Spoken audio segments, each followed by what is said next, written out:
Merci beaucoup partout Bozolanda vous la parole bisika tout ezwami bino merci na confiance bozo pesa biso merci na abonnement bozo s'abonner bande ko nyonso bozo ko s'abonner et merci beaucoup na ba partenaire nyonso ya vous la parole santé à Constant Mutamba ezali à danger santé à Constant Mutamba ezali à danger ezali na danger makasi santé na ye na répéter ezali vraiment na danger makasi parce que Mutamba za wapi Mutamba zo vivre wapi. Est-ce que Mutambazo lia ou Mutambazo liate? Mutambaza na condition nini? Mutambazo s'est passé à passer nuit wapi? Yango wana toujours sur la travers émission ya vous la parole. Dossier commis na niveau nini? Pour dossier commis bisika nini? Boyebi ki Constant Mutamba la ki arrêté na cour constitution na cour de cassation au bakonanaye 3 ans de prison et à travaux forcés et balongola qui est bisika Mutambaza wapi bato baza koloba ke Mutamba ke na résidence surveillée à travers l'émission oyo ya lelo nazo sabino bo serré senti parce que nazo pese la bino ba révélation soko za likaya buza dana likaya busenga ba sombela même aux en Europe soko moni quelqu'un boza musiko za na cuisine te na congélateur te yebisa ba yelo mai pembeni za dana mai pozo yo kama kamwe ko peso kanda mais kolongola te yo salaka exercice au s'abonner au potaka ba j'aime na yo to sécuriser live oyo et au partager ma vidéo na biso tin de l'information pas moto musu soit kota déjà et au commenter kaka na commentaire na yo o pesa biso réaction na yo le lengo ko yo ke émission oyo réaction na yo ko zala nini parce que nazo pesa bino bozo yeba état ya santé ya Mutambe komi na niveau nini Mutamba za na niveau nini asa bisika nini et dossier est commis wapi tozo solango à travers émission à vous la parole merci beaucoup na balandinyo sur émission à vous la parole nazo senga na bino yo na no soko s'abonner te mozo vous a occasion ko landa biso ko tala ta biso pourquoi pas te que non zo landa vidéo ozo sepela na vidéo zo commenter ozo sepela ba émission au sala biso ta faveur au comment au s'abonner et ko salo ata exercice belete yo s'abonner to yebisi moi si papa bana bande ko ba s'abonner quand même ko sala biso loko moko ya bien na à travers émission soit tu commentaire na yo na émission oyo biso to kotanga kaka ba commentaire na yo loko le nde tozo tanga ba kombo ya bato mususu na bisika bazali na bande ko na biso place union so bazali et ceux qui pour moni ko lingi ko participer à travers émission vous la parole na pesi une autorisation wana ozana na reposa na Lubumbashi oza bisika nyonso obenge biso on a numéro wana ya WhatsApp to solo lina to s'organiser to sali pe mission bo pesi biso pe point de vue na bino parce que to so kita na balabala lundi to zo réaction à population o baza na balabala mais biso na bino bandeko Europe ya Lubumbashi ya Likasi ya Zambie ya Afrique du Sud ya Gabon ya Brazza ya Kinshasa awa boza bisika nyonso so oza na ville ya Kinshasa oza poso participer komela biso ko ya to ko yamba yo o pesa biso version to lingi bandeko nyonso na Europe bisika nyonso o lingi ko participer na émission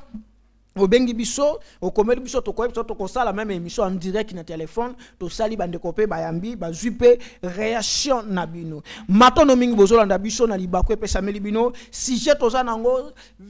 procès à Constant Mutamba to komi nango wapi et to kolobela bino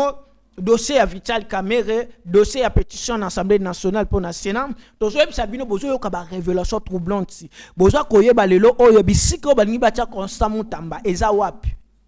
Et pour nini bozo linga batia Constant Mutamba batu mususu baseki kaka place wana ezali ndaku ya nani villa wana baza kokomana ba TV eza villa ya nani yango aza mokolo villa wana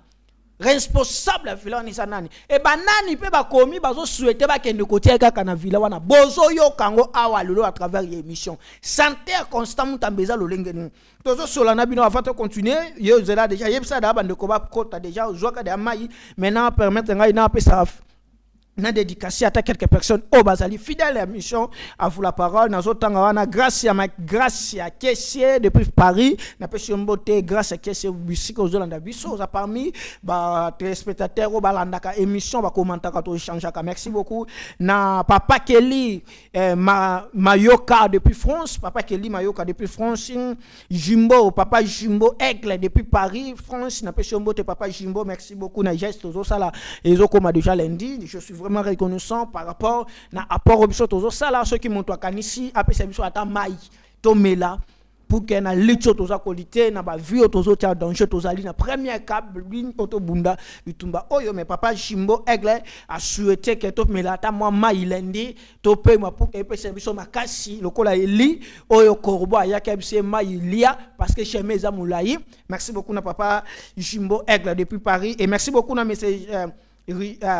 Richard Monsieur Richard Ngandou depuis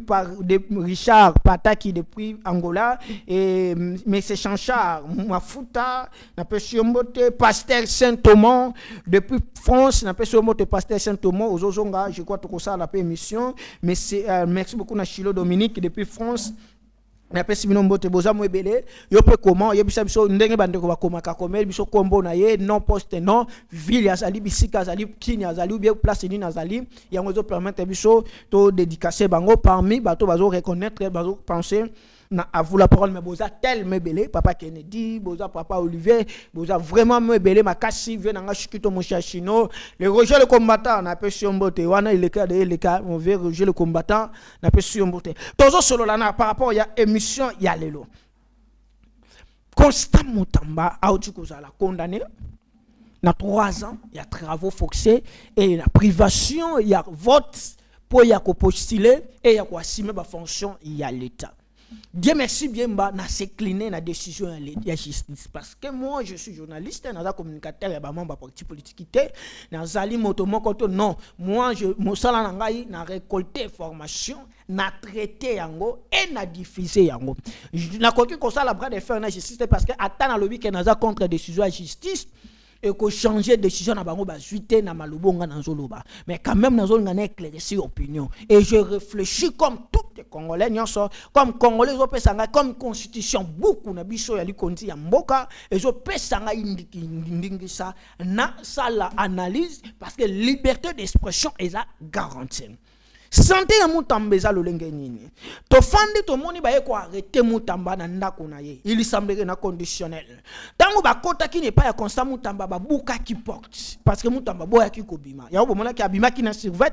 tango déjà là ti survêt le jour ba moni dans survêt tout le monde est que sort ya Mutamba eza ki sele a ko zonga te et Mutamba ba buka ki porte ya ndako na conditionnel ba koti ba récupérer Mutamba ba bimi na ba char de combat lokola criminel lokola assassin lokola voyou lokola délinquant lokola monyo se ko qualifier le lenge ba memaki Mutamba ba continuer na kati ya mutuka blende et ba keneti na cour de cassation arrivé ya Mutamba na kati ya cour de cassation Mutamba aza malade depuis début ya procès oyo Mutamba aza malade directeur ya cabinet ya monsieur Mutamba aoti kotika biso akufaki Yemoko Mutamba santé na ye eza bien te ti azo samba dossier oyo soki ezala ki matata pono soki ezala ki batu mususu balinga ki basenga bakende kozwa bango bakende na ba libana bazwa ba soins médicaux mais depuis arrivé ya Mutamba boya d'abord kotia makolo na Europe ba vidéo ezali Mutamba lobi ke na kokena bomoni alobi ba vidéo lobi abi bazolinga bakotanga na système na bango na boyi bazoyebisa proposer ngana zwa ba villa na Gombe na boyi baza koyebisa ngana soma mituka na boyi na zotambola ka na mutuka moko c'est que dès le début déjà arrivé ya Mutamba bayi bato bafani na système ya ba mafia bato bafani na système ya magui bato bafani na système ya ko pauvrir ya ko souffrir peuple congolais pour na détriment ya bana na bango mbongo bango bazui yango peuple congolais batindi bana bango na ba Europe bana bango bazofana ba condition bien biso ke na bakingasani kuna ya suka souffrance ozo mona mwana zofana moto azofana ba bisika msusu na ba ville ya Kinshasa ozo ko sa pense ozo ndimate azo vivre na ville na Congo ozo talo ke na ba kisenso ke bisika msusu même na kati ya capitale awa eza na ba kwa msusu courage la kate kaka boke na nchango na nchango eza na ba kwa msusu ba yebi ata couleur ya courante na tango ezana ba secteur mususu kana ville ya Kinshasa na capitale ya République démocratique du Congo ezana ba secteur mususu ba melaka mai ya mabulu na ville ya Kinshasa nazoba na ba province s'il vous plaît nazoloba na yo na ville ya Kinshasa eza na capitale ya République démocratique du Congo oyo mboka na yo zali oyo eza mboka Lumumba ya Kasavubu ya Kimbangu eza na bandeko mosusu na bacoin bafandi bamelaka mai ya mabulu mosilo toke forage mbongo ebimaki osilo toke tozali na ba fleuve ebele bato baza incapable ya kopesa population mai ya bien pour ba mela na santé na bango mais baza na capacité ya ko yiba ya ko détourner ba millions de millions de dollars basa nango lokola jeu concours compétition ngana yiba ki 1000 te yo yibi mukie ngana olaction ngana yiba 500,000 te yo zela na olaction ngana yiba 300,000 na yiba mbongo ya forage te yo yibi mbongo ya forage te ngana olaction na ben na la pader te yo zela ngaira ke no na yiba no mbongo ya 0,3 na pona olaction ka yo yiba mukie mutu msusa ya bia te wana mukie zanga la so mbongo ya 100 jours na ben na mbongo wana ça c'est le gens ba ça la compétition ko yiba mbongo musu to ka population zo souffrir momoni batona bazo ba au nom ya population or les mêmes personnes arrivé à Constant Mutamba bakomaki koluka bakotisa ye na complot na bango ya mafia ba incluke ye na chaîne na bango ya ko déchu ya ko souffrir peuple congolais ya ko pauvre ya ko viba kisi ya l'état pona ba mbongo na bango mwasi na bango yo moni bazo ba makango ebele bazo sala ba folie na bana na bango parce que zali mbongo ya ba contribuable ya peuple congolais Mutamba jeune ko ya zanango Mutamba incarnation ya Lumumba soko la ni discours ya naye ya Constant Mutamba na élection comme candidat président de la République alors que moi na kokota na système parce que j'ai incarné nazo carné et naza incarnation ya Lumumba via litinaye via changement naye aboya ki kokota na système wana yango moni memeli soro oyo parce que ipa ngana binono to la to yo boyo kanga yo kanise ki soki Constant Mutamba ndima ki ba pese le point na Gombe soki Constant Mutamba ndima ki ba somele ba voiture soki Constant Mutamba ndima ki akota na jeune na bango ya mafia mais Constant Mutamba ndima ko zala humilier tende ba humilier mais Constant Mutamba ndima ko kota 3 ans en prison mais Constant Mutamba ndima ko démissionner mais Assemblée nationale ba nge ba sala ba jeu rapidité pour na procédure na ye yango bomoni ke bato baza na système na bango soki ba sengi ba longola ba imiter la bango pour justice sambisa bango lokola baza na même système ba fana ka ba liana ka isika moko ba koki ko kabola bango te le loup ne se mange jamais ba linga ka te ba livrer ya bango bato to moni yango awa combien de personnes ba sengi kaka ba fungola procès moko na dossier moko ba zo kaka information bo pesa biso ye to moni ndeko moko na Assemblée nationale ba boyi ko pesa ye ba boyi ko livrer ye mais ya Constant Mutamba salami na rapidité pour vous dire mutunyo ça comprendre que non ce sont les groupes ce sont les gens il y a système il y a mafia. Ce sont les gens qui travaillent dans la mafia, dans la makila, dans ADN ya makila, bazali na chromosome na bango ezako ganga makila ya mafia.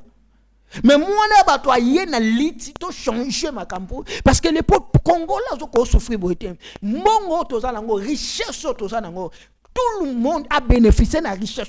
Il y a des Congolais qui sont dans la diaspora, qui ont droit à la République démocratique du Congo, qui ont droit à bénéficier de la richesse, qui ont bénéficié de droit sur la biso où ils sont dans le Congo, tout changer ma cam. Constant Mutamba est la victime. Le lot Constant Mutamba samba na maladie dans nzoto. Azo souffrir na santé. Yango bomoni ke tant na vidéo photo mo ke zo la kisama. Mutamba fandi ba yeli saki. Ya bakisi saki wana eza bakisi saki ba memela ki wana eza habilité eza ya bakisi parce que na metuni ko question ye ba memi ye ba ye na ye bakisi wana ozwa ki ba ye ba ki ka ozonga te. Imaginez moto azotambola na saki wana et puis quand des fois je regarde na ota ba vidéo quand na penser makambo na fa na chambre na ngam des fois ma miso ebimanga je vous dis la vérité dossier oya Mutamba bakangi Mutamba na prison bakangi njoto ya Mutamba na prison ba condamné 3 ans à travaux forcés na prison ya Mutamba mais ba condamné esprit ya Mutamba te parce que esprit ya Lumumba zalaki na tombe Lumumba ti le za na tombe marqué akundama déjà ce qui a fanda miku wana peut-être ici là mais incarnation esprit na ya wana ekoti na kati ya Constant et les mêmes esprits wana zo circuler na ba cerveau bato kala mingi te na quelques jours quelques mois bozo mona certains Mutamba bazo bima les mêmes politiques les mêmes systèmes les mêmes styles bazo bima Parce que Mutamba a un système ya Lumumba. Mutamba dans la prison, même lui mon ezo sala ba fait. Bon mon on a l'Assemblée nationale, makila na yeza bololo. Et ça le kola moto akufi moko bo makila na makasa OK ye moto femme mabato. Mutamba na moment na zo pesa bino santé ya Mutamba abi akoti prison wana na santé ya malade. Normalement, si justice na biso, ceux qui va conduire na biso bazana pour ça venir à Mutamba. Et loko liboso bako sala, bako senga batia ni sika moko azo ba soin propre. Place au bazo lo baka Mutamba fa na résidence surveillée. Information liboso, Mutamba aza maladie. Santé na yeza maladie. Azo yoka bien ta qui vraiment malade. Yango mo ba sanga ki sazo pomper na miso, azo pomper na zolo. Santé à Mutamba aza maladie. Place où Salinga n'a pas inquiété, à ce fond dans la condition nini. Parce que jusqu'à présent, selon l'information conditionnelle, Mutamba Zali n'a eu pas crime. Mais si quoi, quand il est le deuxième jour, on a quatre eu pas crime, mais déjà té. Na quatre eu pas crime, wana ba condition ya vie na santé na ye et ko garantir yete. Le santé ya moto eza maladie. Il faut l'état ba se propriété, il faut ba joie de chaud na maboko. Yango wana yo bisika nyo sozali veiller, zala kaka éveiller. Et yo comme to pétition Assemblée nationale, et to zala éveiller. To zaka na dossier to landela misu. To zo landela dossier ya Bitumba na guerre à est et to zo landela dossier ya Mutamba.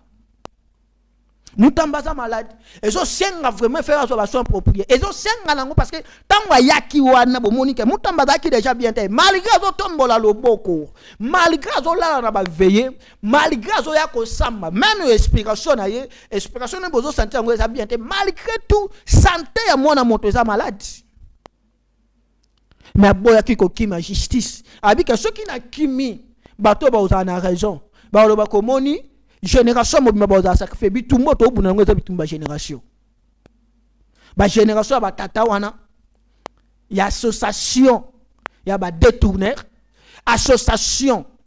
ya mauvais système pour na ko pauvre ko détruire ko fuka misa Congo na génération ya association ya ba lumumbiste na génération ya association ya ba patriote na génération ya association ya bato balingi changement na Congo c'est sans lit ya ezo bundama oyo yango na yo za na kanini oyo zali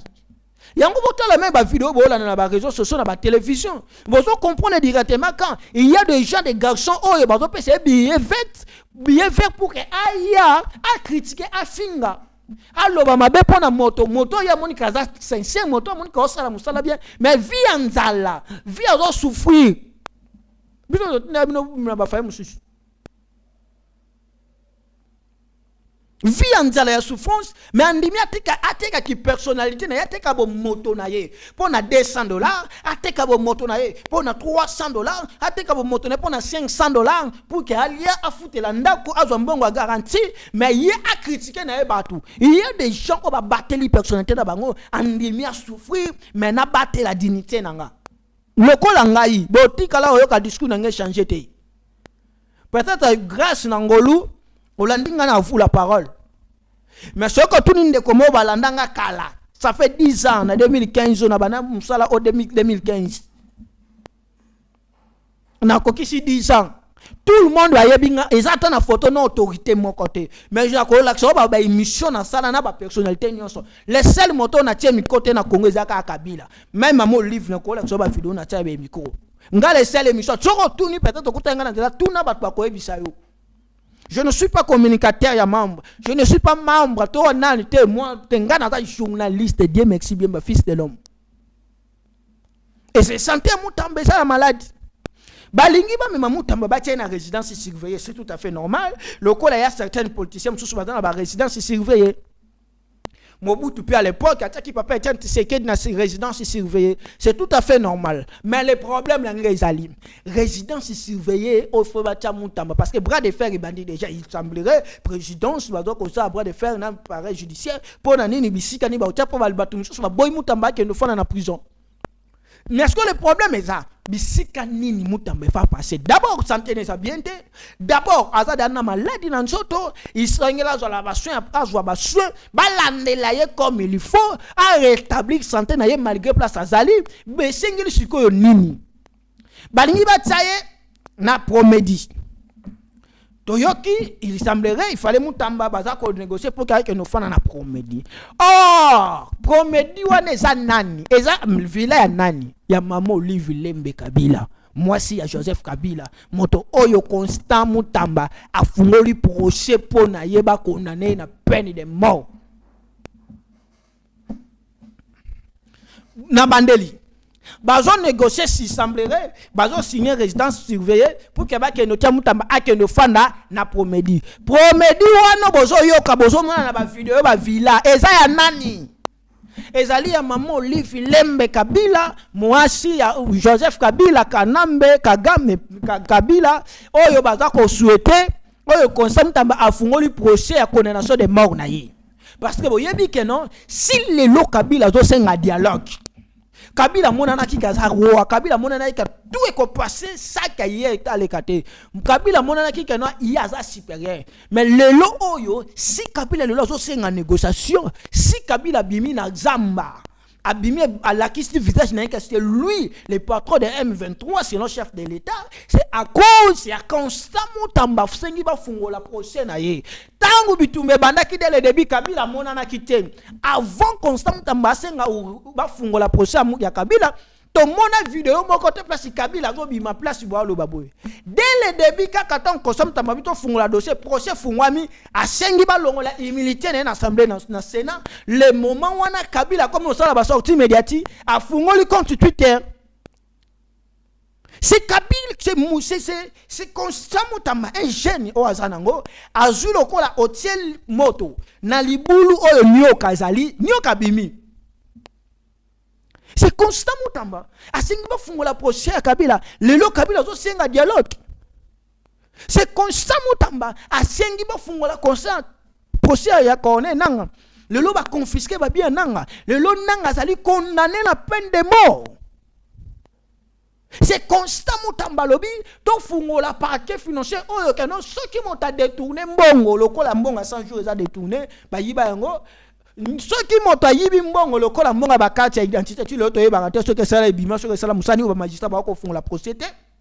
lokola mbongo ebele bungama ba forage ya ba lapader ya ba billet ya ba imprimer ba imprimer ba billet ya bana ndenge batu balobaka assembler mbongo ngo bima et ça la soki nini to yebite lokola mbongo soki muta continuer sur ko sala mafia wana esengeli ba condamné na peine de capitaine peine de mort c'est constamment tamba bitumba conseil ça kana assemblée nationale et ça même na pouvoir exécutif parce que quand le bito font la prison pour na ba détourner ba condamné bango na mort ba détourner mingi ba sa ba mort ba bande ko sa na gouvernement ba DG. Et constant tama bitumane za na échelon nyonso. Et c'est lui le constant. Alors le lo oyo mo d'abord ba nimbo se metaye na promedi. Bisika oyo ezali résidence villa ya Olive Lembe. Pour bo lukele nini? Bo nimbo acheveiller population bisiko za libo sala même ba pétition contre ba mutamba fa na vilate soki bokotie na lopangu na ye bobengani batu ba combattant moto moko te membre moko te ya parti na ye aya wana bo sécuriser secteur wana nous toza d'accord na bino mais pour na promedi a que no fana na villa wana bien merci bien ba comme congolais na lobby non et je suis contre cette décision wana. Promedi wana ezali place le pango village Joseph Kabila ya Mama Olive et ce qu'il village ça yaye yé motoza na même mise ba travailler ko bazo travailler wana yibango mutu ba engager bango azana secteur wana ayebi ndaku wana bien ayebi lidusu ayebi bisika nini osa parce que ndaku na ye ngana tongi ndaku boye na tie ba plafond na yebi awa na taki nini na yebi eloko nini eza na yebi pona nini na ko sala nyoso même na ba climatiser ça wana ba koko sala ngoma be. Même na baseto yebite na se wana ezani eto yebite ba nini bafandaka na promedi wana na villa wana batu nini bafandaka wana plein so bolingi botia constant mutama na résidence surveillée batu ngo ba non bafandaka wana nana za na maîtrise ya bato bazo fanda plein so bolingi botia mutamba Il faut voter place à cause de la sécurité. Congolais, tous on a besoin de mon Kamutamba. Ata bolobi boko konane 1000 ans, ata 100 ans. Tous ça d'accord on a bino. Mais notre souci est ali, même ata na 100 ans on est coquet bima à continuer l'itinaye. Ata bolobi bo privé na 5 ans. Pourquoi 5 ans? Parce que le mec qui a candidat en 2028, parce que le mec qui est dans la 6e candidat, 6e président après Félix, c'est vrai? Non, on va contredire en gros. Le lot aussi besoin membre dans le lobby boy dans ça l'exercice besoin ba membre besoin ba to union sacrée besoin ba to IDPS besoin ba to la Muka besoin tous les partis politiques et union sacrée bosangi sina PPRD na opposition ya Fayulu bo lobby bo bimisi candidat moko bosangi bo telemisi Constant Mutamba bo lobby to une élection candidat wana te article battre Constant Mutamba na moment au place au commissaire. Le commissaire populaire et moto moko ta ko arrêter aussi longtemps tu me condamner 3 ans. Ko bimana ye lisusu. Mais ça baisse pas. Mais c'est vrai, il y a un moto dans le lobby, peut-être que le malheur est bon. Dieu Bible dit tout autour concours bien de ce qui aime Dieu. C'est-à-dire, Nzamba ko utiliser mon peuple pour na faveur na yo. Ce que Nzamba lobi ka ngai Dieu merci na ko mata. A ko utiliser même une criminel a ko ya ba koti azwinga akebwa kanga bisika o saka mbongo ça. Même au moni criminel a koti bino bandi kolela. Ba enlever Dieu merci. Ba saler mabe. Mais bisika ke ko tanga za bisika o Nzamba linga ki lokola Jonas. Le lo o constat place azali et ça bisika o Nzamba linga ki et ça bisi qu'on s'en balinga qui et na lobby promédi wana promédi et ya ndaku oyo villa ya Joseph ya Jeannette ya maman Olive Lembe et Constant Mutamba santé ezali malade tozo senga ba quitter et merci beaucoup na banda l'union so balandi émission tokuta na bino lobby na même air. Merci na confiance, s'abonner na chaîne Abisso, partager ma vidéo na Abisso, ça là vraiment fort, yep ça de quoi s'abonner. Merci na fort au boza conseil Abisso. Merci na grâce à Kessier, papa Kelly Mayoka, papa Jimbo Aigle, Richard Ngandou, Jean-Charles Mafuta, Pasteur Saint-Thomas et Chilo Dominique et merci na bino nyonso na Adja depuis Paris na confiance aux autres Sabiso. Merci beaucoup, joyeux anniversaire na bandeko tout bazola na biso na mbotama lelo. Vital Camère répétition na déjà salami déjà 131 signature basali o bazo senga na Vital Camère atike bonga makila ya muta ya Constant eza makila ya balia kate ya bololo ndenge bani na Constant e bani na Vital Camère nengo kenda ba membre ya gouvernement mususu ba aussi sa mandat ote ba nommé bango o nyonso asali na azaki na complot Constant. Même à Yokaki, même à participer qui de pro ou de loi d'une manière ou d'une autre, bon landa kaka sort na bango nyonso na quelques jours awa. Merci beaucoup. Tout le monde dans le lobby la même chaîne pour koyamba bande ko na biso Constant Mutamba na même chaîne même air.